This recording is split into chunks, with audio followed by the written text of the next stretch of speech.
every car that came through had multiple bullet holes from sniper fire. And I was just amazed when they would arrive in Zaporizhia how they were actually still alive.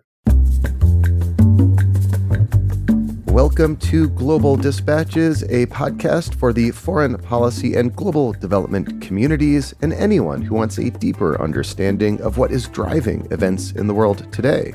I'm your host, Mark Leon Goldberg. I am a veteran international affairs journalist and the editor of UN Dispatch. Enjoy the show.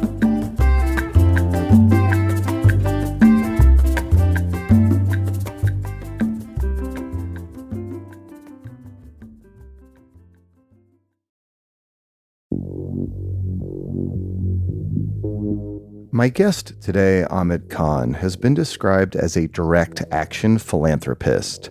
He does not use that term himself, but after listening to our conversation, I think you will agree that the moniker fits.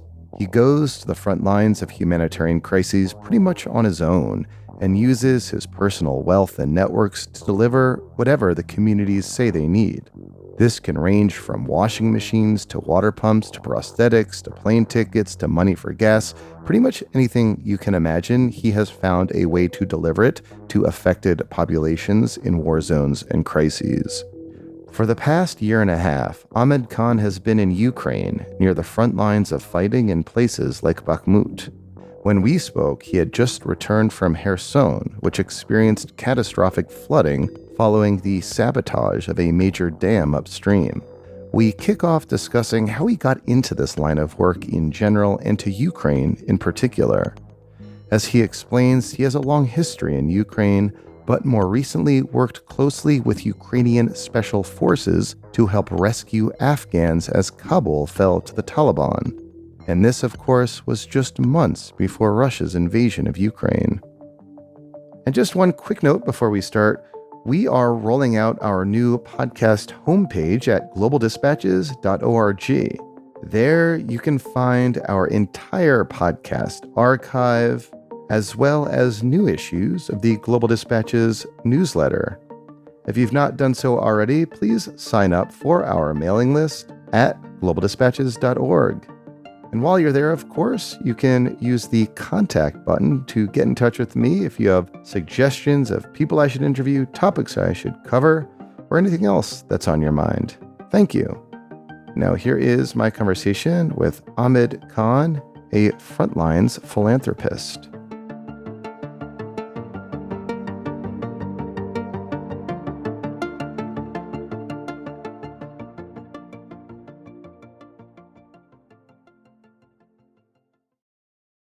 So, Amed, I've seen you described as a direct action philanthropist. I have not heard that term before. What does it mean to you?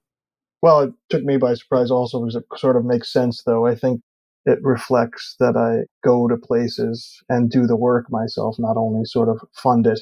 Philanthropy, I suppose, means lover of humankind, but in the modern age with unfettered capitalism, philanthropy sort of is turned into Silicon Valley billionaires studying how they can live longer. So I suppose direct action philanthropist reflects that on the projects that I work on over the years in Syria and Iraq, Afghanistan, now Ukraine means I'm in Syria, Iraq, Afghanistan, and Ukraine. So I do want to discuss your work in Ukraine, but I'm interested in learning your background, how you became a direct action philanthropist. Not your words, I should say. This is not how you Right. have described yourself, but Right. it's how I've seen you described in other media reports. So like prior to Ukraine, what was your experience in humanitarian work? How did you get into humanitarianism? Shortly after college, I worked on the Clinton for President campaign, 92. And after the campaign, I worked at the United States Peace Corps. Like a political appointee? A political appointee, yeah, for the director of the Peace Corps was Carol Bellamy at the time. And I spent about a year and a half there also as the White House liaison. And I quickly decided I needed to get out in the world. And by hook or by crook, I convinced people to get me a job at the International Rescue Committee and wound up living on the Rwanda, Burundi, Tanzania border, looking after about 1 million refugees from Rwanda. That was sort of my first time staying overseas. I think I was 23 at the time. And this is pre-internet. There was no electricity, no running water, and it's been about a year and a half. I sort of loved it, so I only came back because my mom was really worried. There were no phones or anything. So by the time I was 25, I had already spent a year plus in government, a year plus for a large international NGO, but I really wanted to sort of do things my way, so I had to come up with some strategy to do that. And what was that strategy? I mean, because the IRC is like a large, prestigious, very well regarded international humanitarian agency, and the refugee crisis in which you worked on, it was like one of the largest in the world. I mean, people aren't aware of this, but back then Tanzania was like the host of the largest number of refugees in the world, and was for quite a long time after that. So what was like the plan for you then? It's a great organization, and they all do the best they can, but in my specific circumstance, I thought I was a bit more entrepreneurial. So I figured that I had to sort of make some money at some point if I wanted to do this on my terms, but it wasn't like immediate. So I went back into government actually, then joined a conservation NGO and moved back to Africa for another couple of years. But at some point I got into investing as sort of a hobby. It was like I had the skill set, right? Like, but I don't want to work on Wall Street for some place like Goldman Sachs or something. I just found that tedious and abhorrent. So I just became a private investor, got lucky a few times, which is really what it is. It's sort of luck. And eventually made enough money to fund your own philanthropic endeavors. Yeah, I mean, I don't have any boats or beach houses or mountain houses or any of that other stuff that a lot of people seem to love. I'm some some titan, but I think if you want to live a meaningful life and a purposeful life, this is a good thing to do.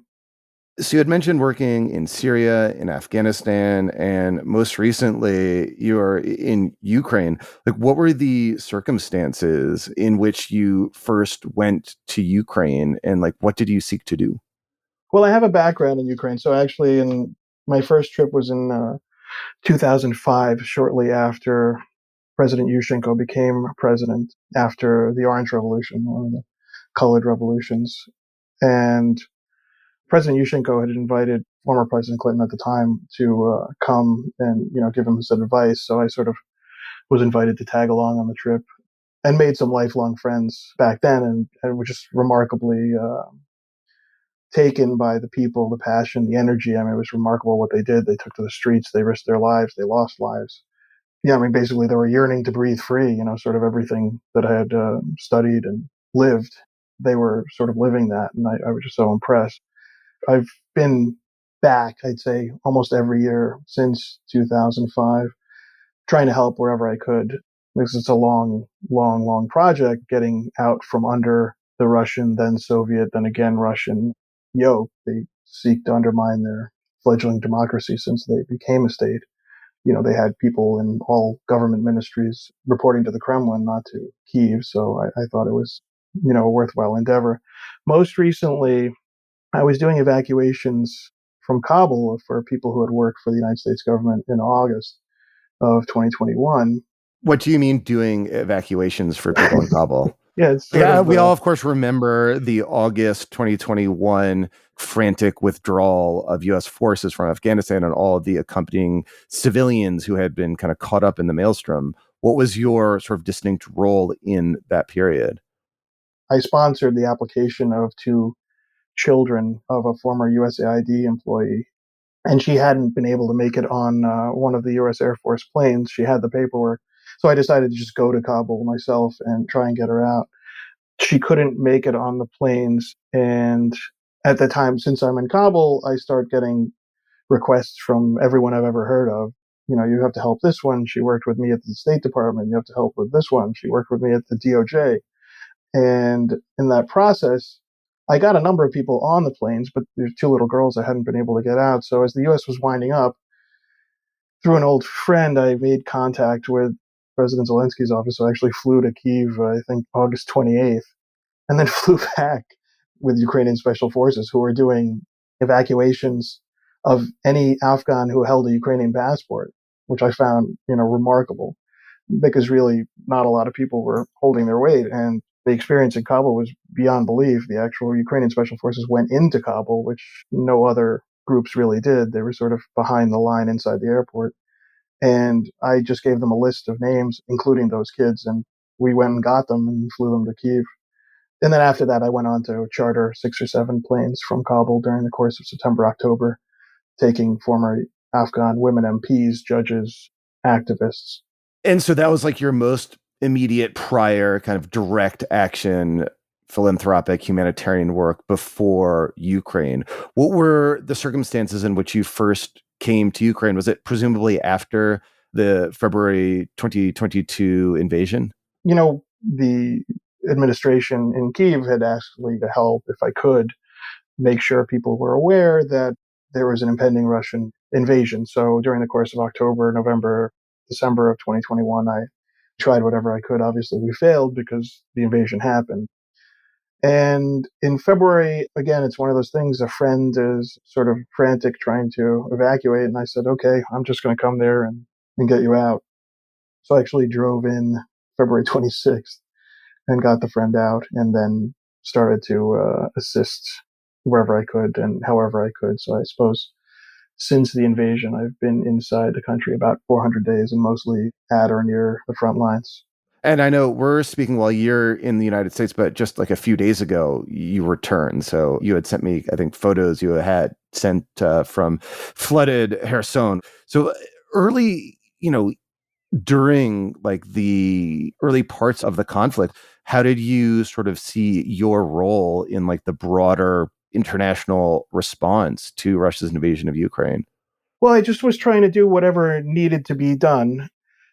The truth is, since I've actually been in Ukraine the entire time, I don't even remember most of it.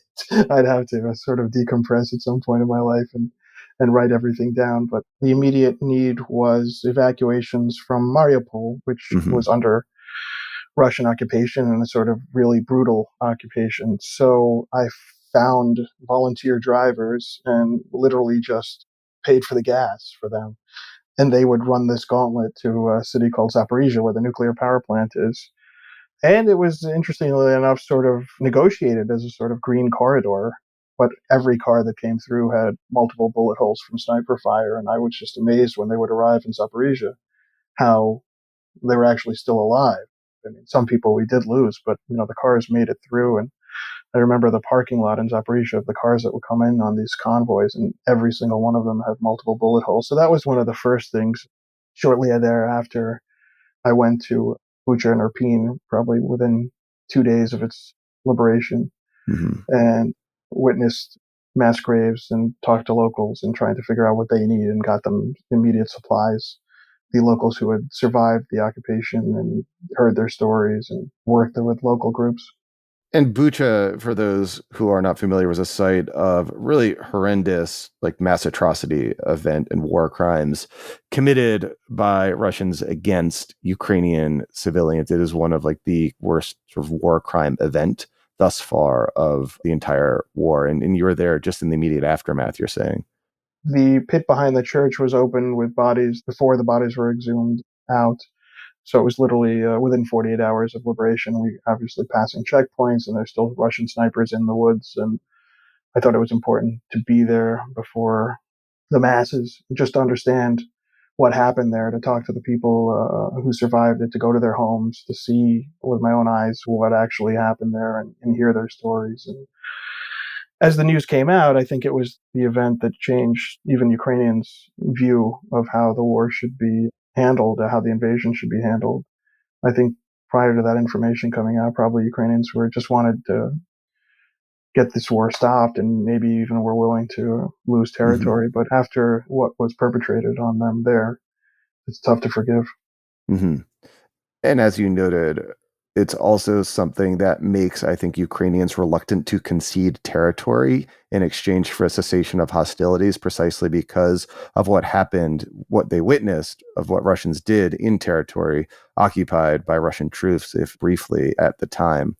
I guess I'm curious to learn how you sort of see your role as distinct from other philanthropies or aid groups or even like the government. I mean, it sounds like you are working closely with the government, but you're distinct from the government. How do you sort of distinguish what your unique role is from that of what one might expect from, say, the Ukrainian government? I'm in touch with the government that don't necessarily work together. What I think I do, and what's kind of I think unique about Ukraine, and I let's say I've been to 185 countries in the world and probably worked in 60 of them. And something that exists in Ukraine is the society that can self-organize and solve any problem. So, in the view of the typical Ukrainian citizen, they're just hoping that the government isn't, a parasite. It protects them. It doesn't take away from them. And I think that's what the bright future of Ukraine holds. So I sort of just tap in to that society with a little bit of resources and a little bit of knowledge, but they know what needs to be done. And I can give you any number of examples of that. And so for most recent would be in the flood ravaged villages after the destruction of the Novakhovka Dam. The West Bank is controlled by Ukraine. The East Bank is controlled by the Russians, occupied by the Russians. So I go into these villages and you meet civilians immediately, and they're very clear. They work together and they see what's coming in from various volunteer groups. And again, all the resources and all the supplies are led by essentially volunteer groups. The government is mostly focused on protecting the land and, now the counteroffensive. But I mean, it doesn't really have the resources to do this. And the large agencies are basically non-existent. So I just sort of tap in and say, look, what haven't you gotten today that you need today? And, actually the answer today was washing machines. So I sourced, 50 washing machines. So it can be anything from generators to washing machines to water pumps in the flood situation, power banks. And I think that's sort of what I've done throughout the war in various places. So I've probably have about, I think the current number is 102 projects, but they all are nothing that I sort of invented or some brilliant idea of mine. They were all sort of self-organized, community-driven plans, and they're executed by them, in sort of light partnership with me, but they know what they're doing. And I find this very unique. Do you have like a staff? Is it just you? I have a number of Ukrainian volunteer staff. I pay them all enough to eat and have a place to live. One thing that this makes me think is, have you sort of thought through, or is there like a way to systematize this sort of thing to scale up in a way the kind of work that you do as one person, an innovative person, a person of like unique set of skill sets, like you're kind of sweet generous, it sounds like. But is there a way to sort of expand your work beyond you being one guy doing these very discrete humanitarian initiatives? I don't think there is, and I've thought about that, but you would lose the quality of service, the quality of product. And that's without trashing anyone. Like that's what happens with the international NGOs. It's sort of like, they have a good person somewhere and there's good work, and then they have a bad person somewhere and there's bad work. And I want to make sure that every project that I'm involved with is excellent and executed to the highest level. And it's what I sort of personally can handle. So I don't know that it's really realistic in these sort of circumstances, where if something goes wrong, it's not good, right? Like it's not something you can recover from and you cause damage. So I don't necessarily know. Like I would love other people with means to do this kind of thing, but I don't see that jumping into the fray. That would be the easiest thing. I'd love people to say, hey, I could buy some of this stuff. And it happens. I mean, I have a few friends who are saying to me, like, look, you're there. I'd love to help with something. And, what can I purchase? What's needed? And that's good. But like, I don't know that I could build this massive organization that would actually meet these needs to the level that I expect them to be met. So you're back in the States now. Do you plan on returning to Ukraine anytime soon? And what's next for you and your work? Yeah, I'll be back within a week or so. Oh, this is a quick trip. Yeah, they all are. I'm never out for more than 5 to 8 days or so. And, I already have a schedule for when I return. It's meeting with the various projects that we support or implement. What's your plan for when you return to Ukraine? Like, what are your key priorities? Continuing with the flood recovery is one. Another one is an orphanage that I repaired after a Russian rocket attack. There's a 7-year-old gymnast that lost a leg, and we took care of her prosthetic, so I want to visit her. Finding out needs in a couple of other newly liberated villages. So my focus has been trying to help in newly liberated villages because the people have gone without anything. So I have some standard packages, generators and household supplies, clothes that will deliver to newly liberated villages. And these villages are flattened, but some of the people are still there, which is unbelievable. But that's sort of where I'll be. I'll be in the east somewhere, just behind the front.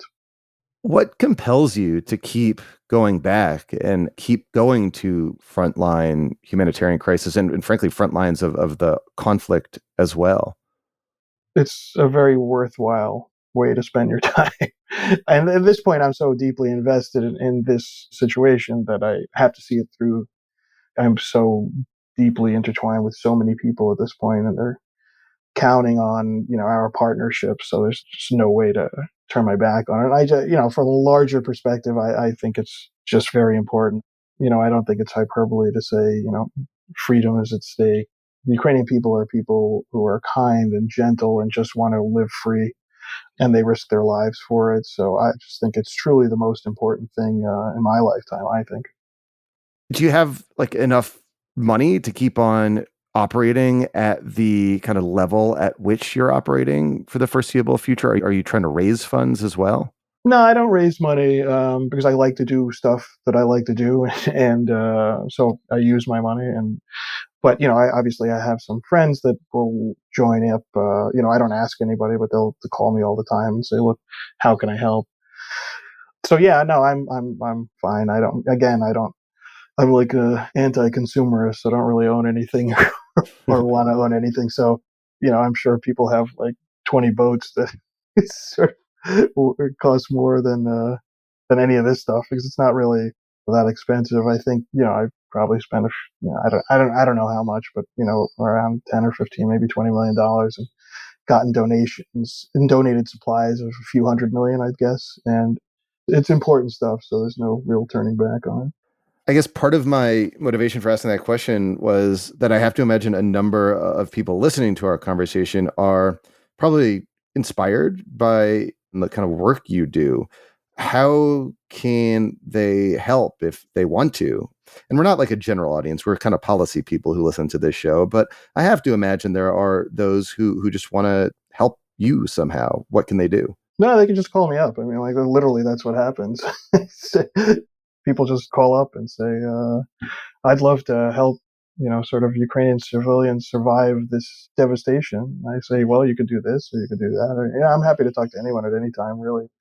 It's 99% of my day and night, and I think this is the most important thing anyone can do. And the needs are endless. The government can't meet all the needs, and certainly even the entire West can't meet all the needs because the devastation is beyond belief. Reconstruction is somewhere around 600 billion at this point. I've been to, at this point, hundreds or maybe thousands of schools, hospitals, playgrounds, shopping malls, apartment buildings destroyed. Well, Ahmed, thank you so much for your time and for the work that you do. Thank you, Mark. I really appreciate your time.